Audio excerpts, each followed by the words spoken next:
One of the reasons why we started these, as a side note, we provide a lot of content and thought leadership as part of what we do here at Cerius. Given the rate of change and the talent-driven nature of the workforce of the future, we've seen an increased trend in how companies are needing to level up their human capital capabilities, and they're needing forward-looking human capital leaders to do that. This is resulting in HR being one of the fastest evolving areas of a company. We want to make sure that we're staying up to date on those latest changes and the trends and how we can best support CEOs and the rest of the leadership team. To help accomplish that, we've created Cerius HR Today. We have some incredibly experienced HR leaders from organizations, both small and large, who join these sessions. We like to focus on sharing frameworks and tools that you can leverage to both deepen your knowledge and understanding, as well as duplicate it inside the organizations that you're working with. We know that there's probably any number of individuals who are subject matter experts. They understand the topics that we speak on, but sometimes we don't, it's intuitive for us. We're HR leaders. We were raised this way, and it's tough to then have framework and tools to teach others as to why it should matter and how to implement it. In this month's session, we have our expert talking about generational gaps in the workforce, and not just from a perspective of human capital, but also how to leverage from an operational perspective. Our expert today is Alenka Kalinin. She empowers leaders to accelerate, scale, optimize productivity, as well as implement these generational and gender intelligence into organizations. She was named one of the top 10 coaches in 2021 by Yahoo News. Alenka's worked with top companies globally. She's delivered 2 TEDx talks and has published 2 Amazon bestsellers. She's also appeared on a number of publications from CBS, ABC, Yahoo Finance, and Huffington Post. I am thrilled to have her joining us today. Her LinkedIn profile is in the chat. While we're on the call, click it, connect with her. She would love to engage with anyone who's open to having the conversations. This is just the start of it. We always love continuing the conversation afterwards. And with that, Alenka, I'm going to turn it over to you. Well, I'm super excited. Thank you for everyone jumping on today. I'm going to share my screen. I'm very, very excited to be here because this topic obviously has been on the forefront for everyone. We have entered and are continuing to be in this very interesting space where we essentially now have generational diversity in all of our companies. And one thing that, I specifically work on with companies ranging anywhere from 20 to over 2,000 employees is what I call cross-generational EQ, right? It's kind of like the intelligence that comes with being that leader to a cross-generational team, but even more specifically on how we look at that as more of a tool for our CEOs and leadership team in terms of future-proofing their organizations, but also creating the revenue increase. Because to me, while obviously it's super important and on the forefront for all of my HR leaders, a lot of times there is that disconnect between the HR leaders and the leadership team when we are working through this. So a little bit about me, like I said, I work with essentially companies ranging from 20 all the way over 2,000 employees. If we are looking at revenue, it's anywhere from $1 million to over billion-dollar clients, including some Fortune 500. One reason I'm so excited about this topic is I've actually worked with a mother who was a CEO of a company for 37 years, and I've worked with her since I was 14. So whether I liked it or not, I was on a cross-generational game very, very early on in my life. And a lot of times I had to work with leaders who were much older than me and, kind of learn the process of understanding how important it is to be in that diverse environment and understand the transfer of knowledge and communication styles and all the things that come to us with the diversity. Now, in terms of things that we're going to focus on today specifically is obviously talent, right? All of you are HR leaders, so we want to make sure we understand how it affects the employee development. and leadership development inside of the companies. Also, I would want to focus a little bit on market trends and kind of what's happening, and then operations from standpoint of productivity and execution, and again, how it translates to our leadership when we deliver cross-generational synergy to them. Now, this is one of my favorite quotes because I genuinely believe that we've reached the point in our organizations where cross-generational intelligence, right? It's not just a required diversity initiative, but it actually makes economic sense. And therefore, it's crucial to the future of organizations. The reason I'm sharing that, as I mentioned, is I genuinely look at cross-generational collaborations as a revenue increase, right? We all know, and you can probably back me up even more so because all of you are HR leaders. People do not leave organizations when they feel happy, respected, heard, and understood, right? And all of you are HR leaders. So here's your first fun question. There are no wrong answers. How long does it cost a company, right, in terms of thousands of dollars to replace an average employee that maybe is, somewhere at a $60,000 to $100,000 range? How much would it cost a company to replace them if they leave? This is Yes. an interesting range already where Christine says 2.5 times their salary. Karen's saying 20 to 30K. I think Hmm. it's factoring, is it 1 times the salary, 2 to 3 times the salary, greater than 5 to 1.5 times the salary from Ed. There's Yes. These are whichever some. of these take, that's a lot of money, 10 to That is a lot of 15K. money. And on average, so they ran some reports on this, and on average, it does take about 3.5 to 4 times of their salary to replace an average employee. So as you present this to some of your leaders, right, when they ask me, why is this topic important? Obviously, none of them are going anywhere. We are going to have all these generations. Well, the reality is it's not that we want to have them. Reality is we want to cherish them, support them, develop them, because it is absolutely always better to retain an employee versus to replace them. And as HR leaders, you know what's happening in the current marketplace, right? Everybody has been on job boards. Everyone has seen what is happening. We have this whole cry for help, both from HR professionals that we don't have anyone to hire, and then from the, employees who are looking for jobs saying no one else is hiring. And that is why, like I said, it is such an important piece of understanding on how important it is to prevent the employee turnover. So a couple of things that I want to focus on today is essentially fostering those generational differences, right? Because while we have them, this is a very unique opportunity we're in. We have essentially we have baby boomers sort of starting to exit, right? We have a mass retirement wave that's about to come along, and we all know that. I'm actually working with a company right now. This would be a fun fact for all of you, who they are predicting that in somewhere between 26 and 27, 20, roughly 18 to 20% of a company is going to retire.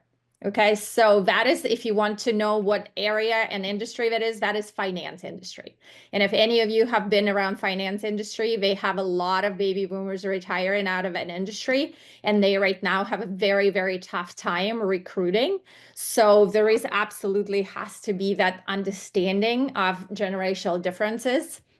And then obviously there is the power of cross-generational human capital, and that's what Kristen was referring to earlier. And the importance here is the fact that there's a huge knowledge transfer, because it's one thing that baby boomers are retiring, but we also have a very interesting phenomenon because millennials right now, right, is our second largest workforce generation, and yet we have Gen Zs shortly coming right after them, and these are completely different generations. So not only their communication style and goals are completely different, but on top of it, we often have them walk into, like if we have millennials and Gen Zs, they often walk into situations where they have to lead teams with people who are generationally much older than them.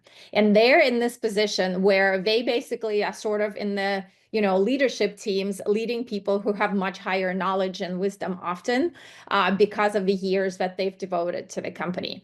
And then the last piece we're going to talk about is aligning the culture, because again, right, the one issue with cross-generational AQ is not that you have all this generations present. It's how you deal with their particular styles in terms of communication, in terms of benefits, in terms of what makes them move, what makes them excited, what makes them stay along. Karen asked, I noticed that you left out Gen X just in your explanation and narrative right now.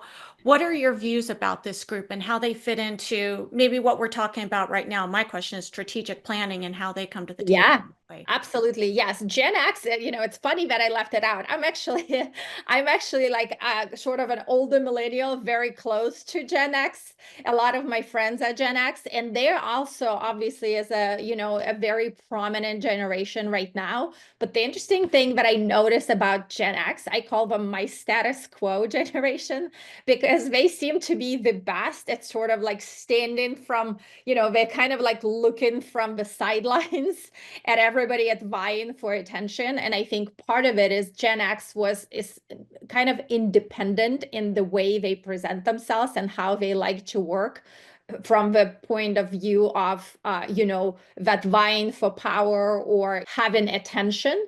So overall, I think Gen X is basically kind of they call them, I've heard that term a few times. They call themselves the tired generation. They're like, we're tired of fighting. We're tired of trying to prove the power and the point. We're just going to watch and see what happens. And so while they're also very, prominent right now, I feel that they're just kind of putting themselves to work and watching the millennials and the Gen Zs and the baby boomers kind of all find their positions.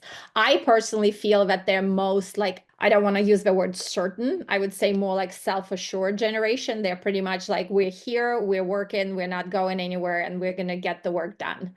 So that's kind of like the perspective on them that I've seen. And I do want to talk about this. You see, I didn't leave them out here.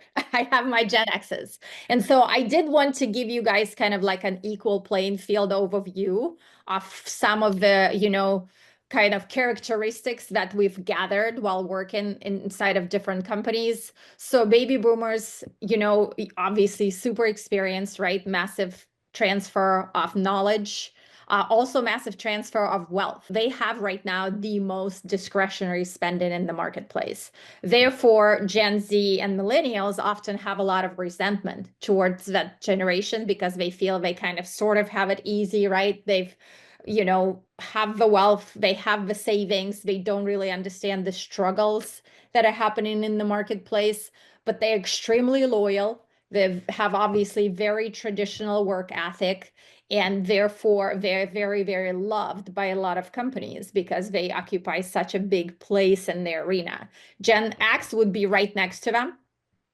And that's kind of, like I said, the independent, self-assured generation. They value work-life balance, but with a very different perspective than millennials, right? So Gen X if you're talking about work-life balance, they like to have very clear understanding what works in their schedules, when they start, when they finish, sort of like what vacation opportunities they have or type of leaves in terms of benefits. Millennials, on the other hand, they also need to have that work-life balance, but they are very much driven by purpose. I would say Gen X is more driven by salary. For them, it is important to have certain recognition, like money driven value recognition. Millennials are not as much money driven. Millennials will literally, they're known, that's why they love companies like Tom's, right? Your charitable, the B and C corps, where part of the proceeds go to charities, where they support some kind of cause. And millennials are actually known to take lesser opportunities in terms of pay if the company attaches themselves to purpose.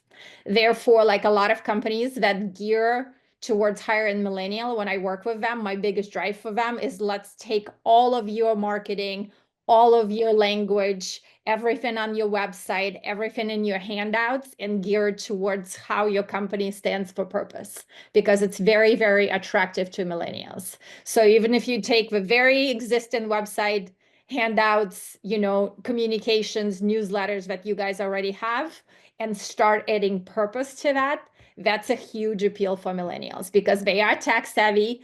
They like to do research. They learn everything on Reddit. If they're millennials, Gen Xers go there too.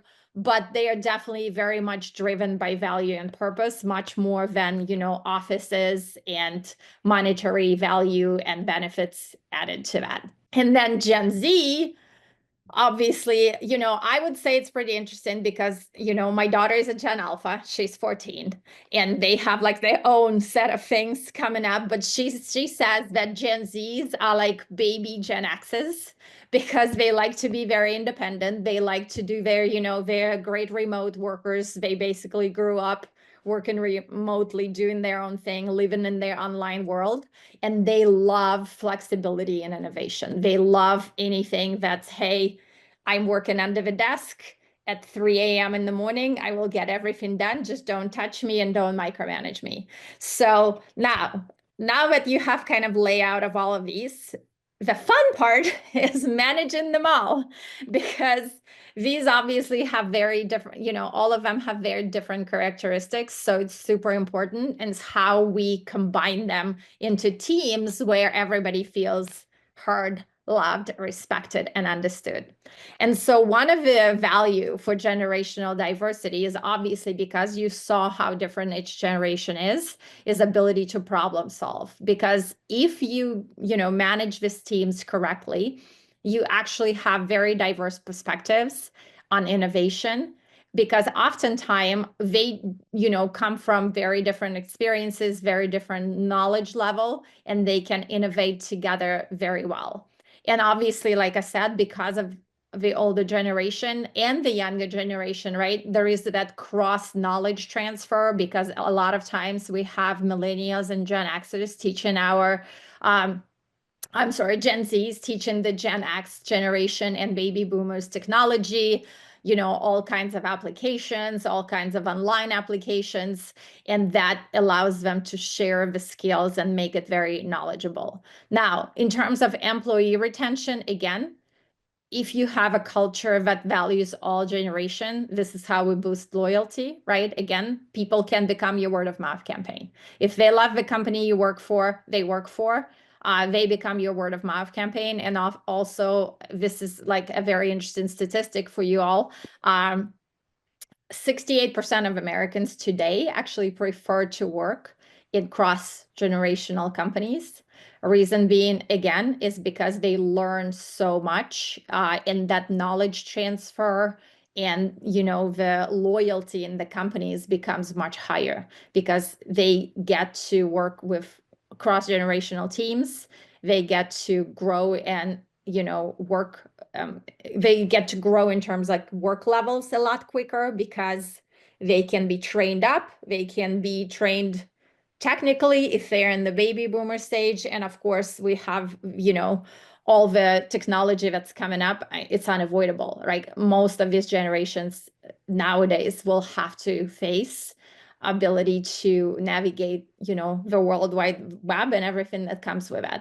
Because the interesting fact too is Gen Zs and millennials will actually do like a whole online research before they even go and apply anywhere. So wherever they apply on LinkedIn or Indeed or any other job boards, they will literally go read websites where people post reviews on the companies they work on. You have Glassdoor for that, and they take it very much for face value. I don't know if you guys have ever like dove into Reddit job boards on the Reddit.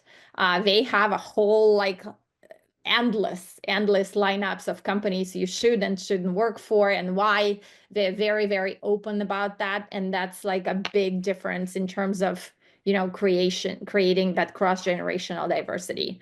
So these are some interesting facts that will be useful for your leadership team. 21% of generationally diverse companies increase profits by a maximum of 4 times. And if you think about it, a reason for that being, one, again, happy people don't leave places they work at. Also, when people show up to work and they're excited and they feel good and they feel respected and they're excited to work with their teams, their productivity levels goes up. And when their productivity level goes up, they perform at the best of their ability, which therefore, allows them to increase revenue, because they're excited, they're fired up. They love working with their peers. And then generational diverse companies also increase retention. So companies that have less than 3 generations working within the teams usually sit at about 55% retention. Companies that go above 3 generations within a company will usually increase retention to 85%. And then again, within that, I do want to emphasize that means when they work well together, because I've been in companies with 3 generations where they just don't have pieces in place for all generational teams to work together. So that's where you come in, obviously, as HR professionals, with series of steps that we're going to talk about next to kind of see what allows us to create that. So one of the things that, is important is fostering that awareness of generational differences. And what I've seen work really, really well with teams, especially in your leadership teams, is creating kind of generational sensitivity plans and allowing for trainings to understand the difference in communication style, work expectations, values, a lot among different generations. What we found works really well is we almost have them face the stereotypes to where we would have our, like, let's say baby boomers working together with millennials, and each of them, so baby boomers would present what type of issues millennials might be facing in terms of their differences and expectations for work and communication styles. And no, it's not calling them lazy or removed. And then vice versa, we would have some of our younger generations, so younger generations on the team, present trainings in terms of what do we think are the needs for some of the older generation who's been there longer, who has more time, in terms of their presence. Ed Johnson wants to know, to what extent are the data different in blue collar versus white collar? So the data and some of the strategies you're talking about, would you shift based Yes. on the makeup of the work, the non-generational makeup? Absolutely. And then I would also say the data, well, yes, I would say this is more geared towards the white collar professions for sure. I would also, and it's a great point, actually, I would also think there is going to be some difference based on other diversity factors, whether we're talking gender EQ, whether we're talking racial profiles. So yeah, there's all of that is probably going to be geared in different areas and basically in different aspects here. But I do know that this data was primarily based on like primarily white collar professionals. So for sure. Yeah. So that's a great point. And then benefits here, right? When you implement this type of trainings, the benefit would be is that the teams have improved collaboration, reduction in miscommunication, and then enhanced team synergy. And before I move forward, I do want you to type me if you guys have come across that in your organizations. What are some biggest complaints that you experience with your cross-generational teams in terms of sensitivity? Like some of the things, like I said, that I've experienced is people complaining this generation is lazy, this generation is entitled, so and so doesn't want to hear us, they think they know everything. So share some of the kind of the differences and the sensitivities that maybe you've heard in your teams. So I'm just curious to see what you guys have experienced. Vanya made a comment, stereotype exercise was used years ago with diversity training.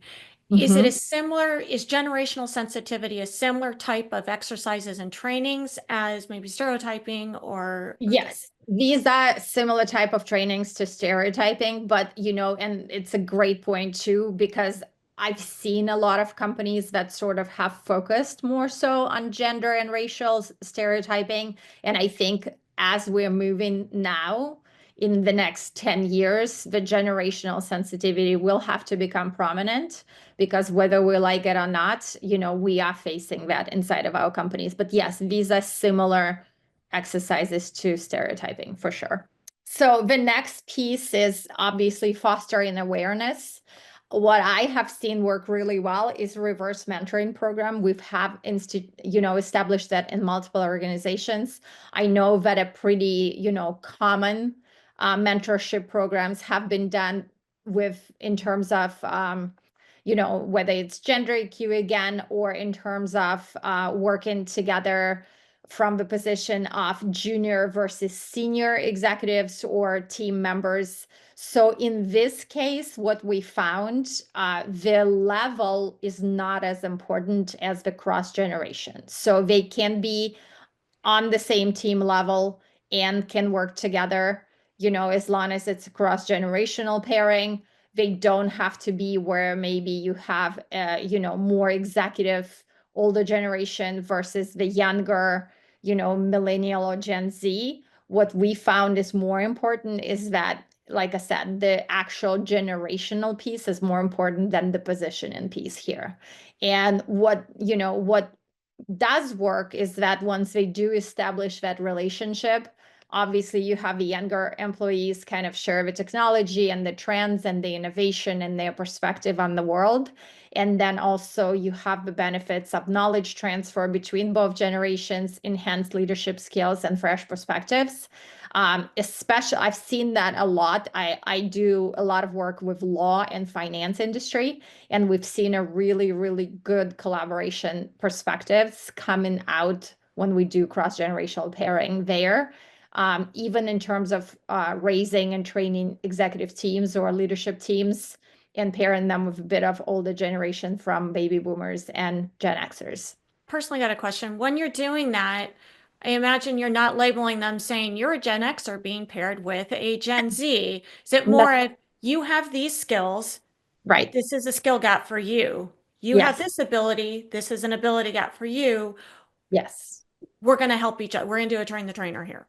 Absolutely. Yes. We're pairing them from the skill perspective, sometimes from the knowledge transfer perspective. Like if I want, maybe some of my baby boomers who are ready to retire working on in the team and I need them to raise some of the leaders, we will position it from that perspective that, hey, we want you guys to cross train each other because they're working sort of, they're exiting in the next couple of years. That's the plan.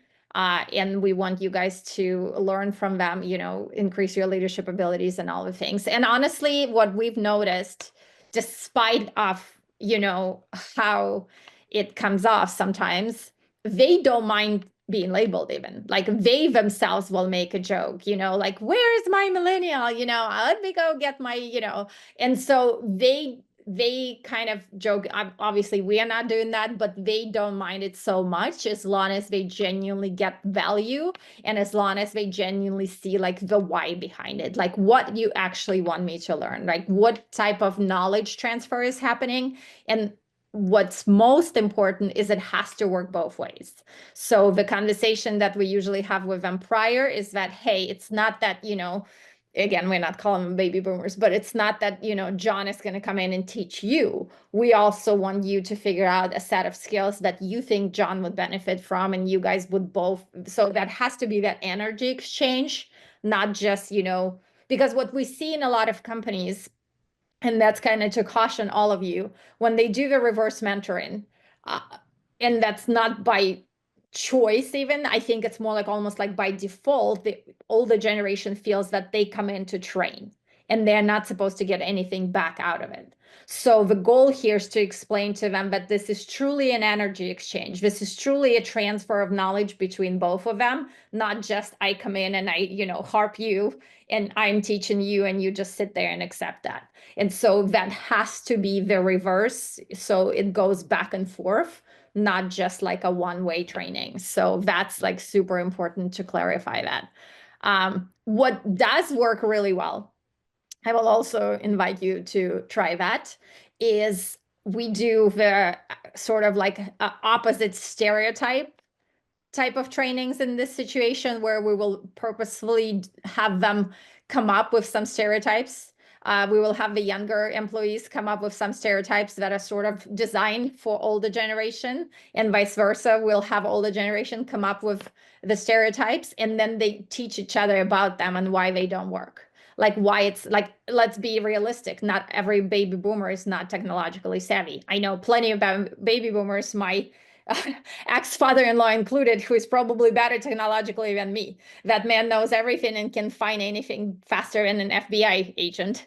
He challenges my 14-year-old all the time. And just the same way, there are a lot of millennials who are very much driven by financial security and are also very much driven by corner offices, and they do want their own, established careers. So you have to be aware kind of that this stereotypes sometimes obviously span cross generations as well. This is just something funny to make you guys laugh. I have someone from my generation get in touch with someone from your generation, because this is truly how it feels sometimes when we have communication issues in the cross generational teams. It almost feels like they don't hear each other.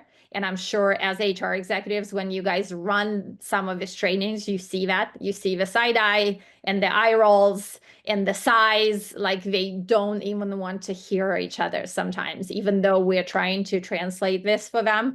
There is definitely some communication gaps that happen in this generation. So the reason I'm so adamant about this is, one, I am a big fan, and I know we talk about inclusivity and diversity all the time, but I am a big fan of making these teams understand that having cross-generational teams is going to be inclusive, difference-focused culture. We want to include everybody, but we can't possibly potentially treat our millennials the same way we treat our Gen Zs, the same way we treat our baby boomers. While we will, that we'll have to make allocations for their communication styles.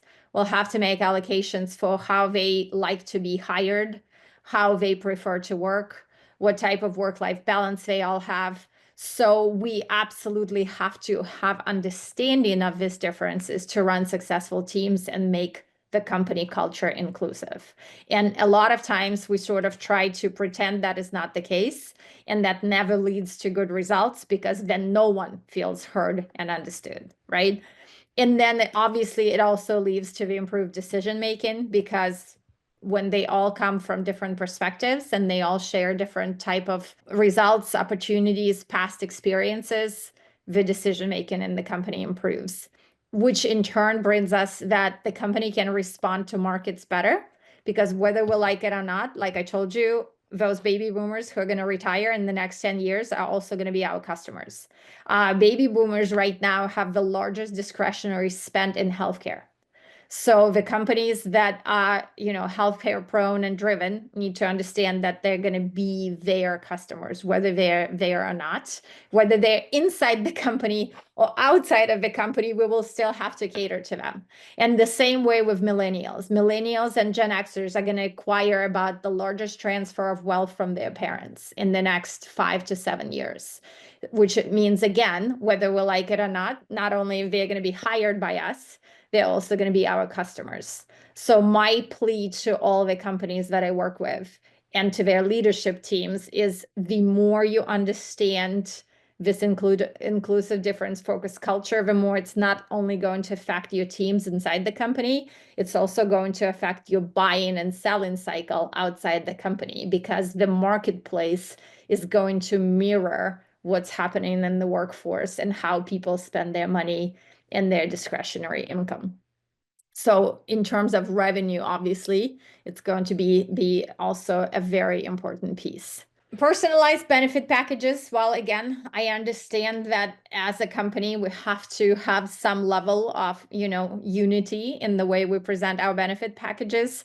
We also want to make sure that, again, we appeal to diverse generational needs, because, retirement planning, while it's super important for everybody, it's probably going to be more important to people who are closer to retirement and how it's all going to plan out for them. While wellness programs may be a bit more important for our Gen Z and millennial employees, because they're, super focused on the balance. I highly recommend doing a lot of surveys in terms of like, what are their desires, what they wish they had, what they wish would be different, because what we're seeing is the more you kind of like metaphorically get out of the building and ask them questions about what is that they are looking for, the better it is becomes for the company and for the employees. And again, the reason for this being is high employee engagement, right? The more they get to advocate for themselves, the more engaged they are within their organization, and their retention becomes higher, because everybody loves benefits. There's no bad thing about that. In terms of the companies becoming future minded, I obviously believe in data very, very much. And as HR professionals, however you guys choose to track your generational trends in your teams, that always is going to be super helpful for you in the decision making. And obviously, the more we kind of implement those feedback loops from the employees back to us, the more helpful it becomes for us, whether we're designing communication pieces, whether we're looking at how we're doing the hiring process. Because one thing I'm actually very curious about this, so I'm going to ask this question, and feel free, same thing, you're going to type, and then Kristen is kind of going to give me some feedback. I'm very curious, how many of you have done any type of communication change, whether from the perspective of how do you guys post your hiring? Because I know sometimes the hiring ads have been written, many years ago, and we just keep reposting them. So how often do you kind of innovate in terms of your hiring language, the message to hire, or communication to maybe your talent communities if you have one? Have you done any type of innovation? Are you familiar at all with blue language, pink language, millennial language, that type of thing? Or have you been kind of posting the same ads that you've been using for the last decade or so? So I'm just very curious. Have you done any innovation in your messaging or in your hiring process? And there's no right or wrong. This is not for judgment. This is just we are seeing where we are. That's a good question as to how often you review it. So in finance, we review all reports and all reporting every 6 months. Are we looking at the right metrics? Are they telling, or are we just doing report on report off report on what type of a cycle, I guess, also depending on size of company, are you reviewing the messaging and the communication and what Mhm. feedback is coming in based on that? Yeah, yeah, for sure. Because again, right, what we are seeing, because the incoming generations of millennials, Gen Z, Gen Alpha are very technologically savvy. If you are not giving them feedback loop in their own companies, they will go outside, meaning they'll go to job boards, they'll go to Reddit, they'll go to all kinds of community boards to still create the loops, if you will, themselves. They will still share information about your company. And, there is obviously the referral hiring, the, referencing companies, sharing information, and all that stuff. So, One has got a great suggestion is also reviewing the collateral, the pictures, the Mhm. promotional videos. She said promotional videos on websites featuring all types of diversity, including age. When we see in talent acquisition a lot, we're doing the day in the life of videos to show individuals, here's what it's like to work at this company. Make sure that there's a diverse 100%. representation in those videos. Yes, absolutely. Love that. That is such a good thing. And also, yes, I would highly recommend that you guys look at the language even where the ads are written and you post in ads, because I mean, while I understand it still has to be professional, there is a lot of vocabulary change, but I would say happen in the last 3 to 5 years. And that is important to also keep into consideration when you post, even with position changes. We have all seen that. We have every name of position imaginable, right? Like you have chief of staff, now we have chief of people acquisition. I mean, I've seen so many titles floating around again in terms of sort of like attracting that younger group of employees because they relate to that language much more so versus, kind of using the standard and the traditional titles. So yes, I agree with Kristen. I think this is kind of an invitation for all of you to go back on your website, go back into your communication channels, go back into what you already have to see what can be innovated and potentially even opening a loop for some of your employees to see how do you guys feel about that? Do you feel that it's relevant? Kristen? This is where we're seeing the greatest collaboration between HR and marketing Mm-hmm. is exactly Absolutely. for this, is HR giving input to Mm-hmm. the external marketing, employer branding, client branding, 100%. is giving that input. We're seeing that cross functionality at a level that normally HR and marketing never had any reason whatsoever to talk. Now you want cross functional teams and leadership of those two roles for this reason. 1000%. And honestly, that's kind of going back to that second strategy, which is cross-training leadership skills. Again, because here's the super interesting fact for all of you. Yes, love it, Tanya. Uh, so there's a very interesting study, and I have to find it. I might find it and send it to Kristen. But so there, I just read it and I could not find it to save the life of me because I have like notes saved everywhere. But what they did is same thing. They kind of ran the cross-generational study for the companies, and that's where the 68% of employees who enjoy working in cross-generational teams. In that same study, they said that how while the the workforce is clear and 68% of Americans would prefer to work with generational teams, only 8% of leaders felt prepared. They interviewed 1,500 companies, and only 8% of leaders felt prepared to work with cross-generational teams. And that's a crazy number for me. I mean, it's minuscule. And I can tell you that one of the biggest things that we are seeing when we work with leadership teams is, again, going back to what Kristen just said, you have to have cross-functional teams. If you as a leader and your leadership team is not getting a feedback loop from HR on the regular, they're missing out. And that's not just, the retention and the turnover, it's the factors behind that. It's where we are missing the heard, seen, and understood perspective with our employees and how we deliver to leadership team. Because here's one thing, and I'm going to get super non-diplomatic because you guys understand that.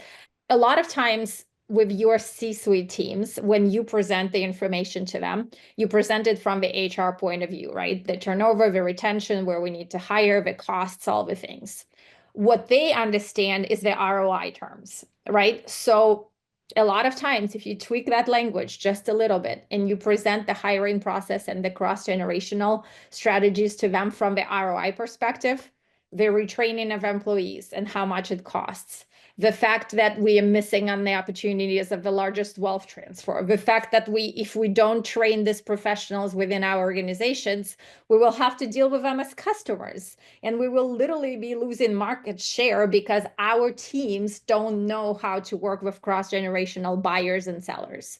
So if you start transferring these same materials to them from the ROI perspective, a lot of times your C-suite teams will become a lot more receptive to what you guys are trying to deliver versus just going, you HR, you deal with that.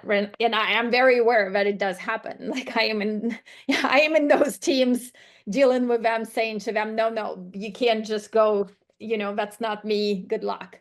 But what I would recommend is when you present the strategies for leadership development, for retention, for, hiring processes, that is why it's important, because the ROI of the business will depend on that just as much as our ability to be, having and managing diverse workforce, because one way or another, we're going to face that. One way or another, we have all 4 generations present in our companies. We will have to hire them, train them, see them, and, it's going to happen. And that's essentially the third strategy here, is that understanding that the way to innovate best right now, because we are going to the marketplace full of diversity, right? You have, like I said, boomers sort of exiting and retiring with massive buying power. We have millennials who are younger and Gen Xers who are acquiring that buying power, but it's still not discretionary quite yet. Because we're facing the marketplace like that, we as a company need to understand the level of innovation that diversity brings to our teams. And that is super, super important, because they will all have to face that, even from the position of going to the markets and dealing with the customers, if they don't want to deal with that internally. A couple of things going back to that kind of difference focused information. One of the things, and I will go a little bit into gender here, not because I want to, but because if we look at the corporate environment, right, a lot of our competencies, whether it's meetings or the way we do presentations or the way we do hiring processes or the way the ads that were written, a lot of it kind of stems out from, 60s and 70s, which were very much driven by male model competencies. Now, these competencies are kind of shifting and changing right now. And now they're also affected by our cross-generational diversity. So it is a very delicate process to basically rebalance what's happening in our companies right now, because not only we are changing the processes that have been designed for generations and generations. Like I said, one example would be ads. There is a way actually for you, and it's a very fun, fun in quotes, exercise. There are actual engines that you can plug into your ads to see if they're written from more of a male competency, and more of the older ads actually are. So they're written very much in a male model language. So now on top of that, we want to add cross-generational diversity. And so we are balancing kind of multiple layers of the changes that are happening in our organizations. And because of it, it's super important to actually change the conversation, not just numbers. Because I tell people all the time, sometimes I work with companies where they're like, we just need to hire more X. We need to hire more Gen Zs. We want to hire more Gen X. We want to hire more millennials, whatever, trend they're on. The problem is not hiring them. The problem is keeping them.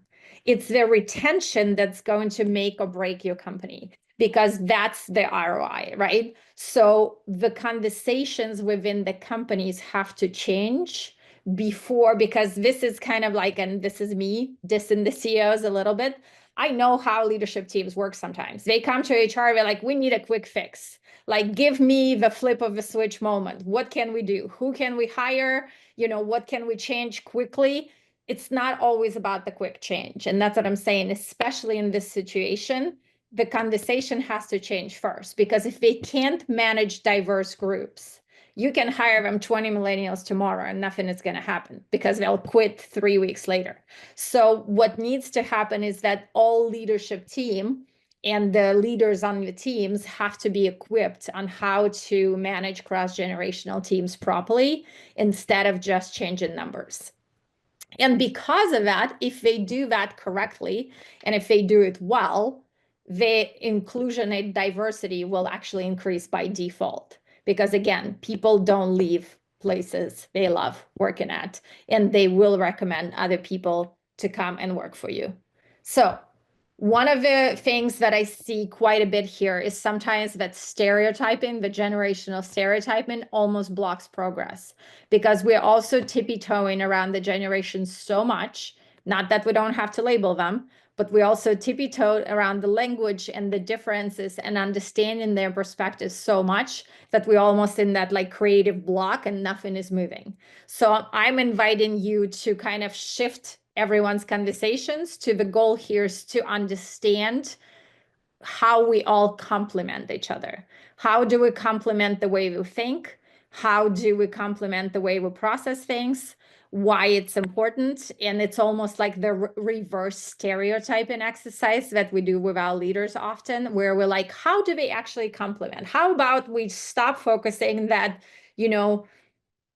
Gen Xers are super independent and don't want to listen to anybody? And how do we look at what it actually takes to get them to do that? Like what do they do well, and how can we play to their strengths? That's the invitation that I have. And then generational tendencies are definitely real. They're not going anywhere. They're not going to change. They're very, very distinct. So the more we actually play to their strengths, the better it's going to become. So one of the things that I'm inviting you all to consider in terms of sponsorship and succession is we definitely want to measure their performance, again, play into their strengths. What do if our boomers are the most detail-oriented, very tedious, they love their surveys, they love their, particular tasks, then why don't we create more things for them that are tasks and, driven or survey driven and very clear? If our millennials love the creativity, or our Gen Zs, then how do we create more parameters, if you will, or strategies within our organization that actually plays to their strength? If they have blind spots, are we actually basing them on merit, right? Like, are we looking at things that are merit-based versus generational based? That's, again, we have to be, because, you're not strangers to I'm sure all of you have heard it, the whole movement about the no sexism and the fact that, the plus 40 community now is developing their own everything. They have their own TikToks and they have their own movement because nobody wants to hire them. So again, we are looking as HR professionals, the goal is to look at merits versus the blind spots or the age, differences. And then how do we blend them instead of separating? How do we invite them into communities where they feel supported in their strengths, not just so much focused on what they don't do well? And sometimes as companies, we tend to focus on that.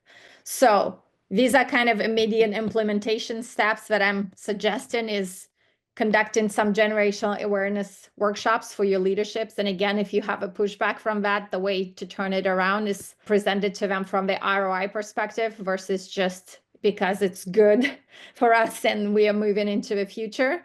Launch some reverse mentoring programs and create some pairings across generations. But again, position it from what Kristen brought up earlier is how do we exchange skill sets versus just, you are working with so-and-so. And then also generate cross-generational teams. What we found that when we actually start having them work together, having educated them on some of the strengths they bring to the table, they all tend to focus and play to their strengths.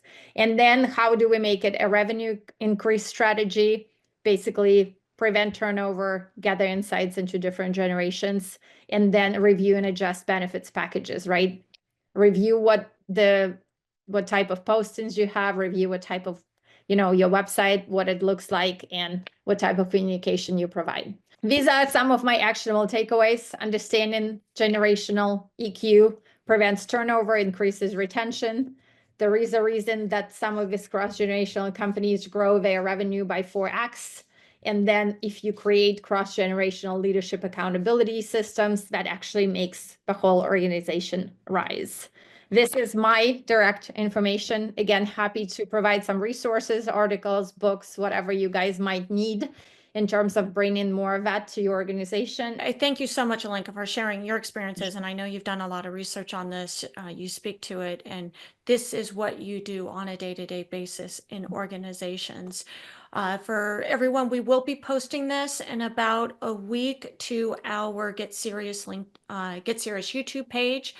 Alenka's LinkedIn is in the chat as well. Encourage you to connect with her. You never know where you might be able to share resources. She can learn from you, you can learn from her, and those shared experiences and what works and what doesn't work. This is how we can all level up and get better to support organizations. If there's any topics you'd like to dive into more, you have any recommendations for trending topics out there or individuals who have done a great job, we welcome those recommendations. Thank you for being here. Thank you, guys. Enjoy.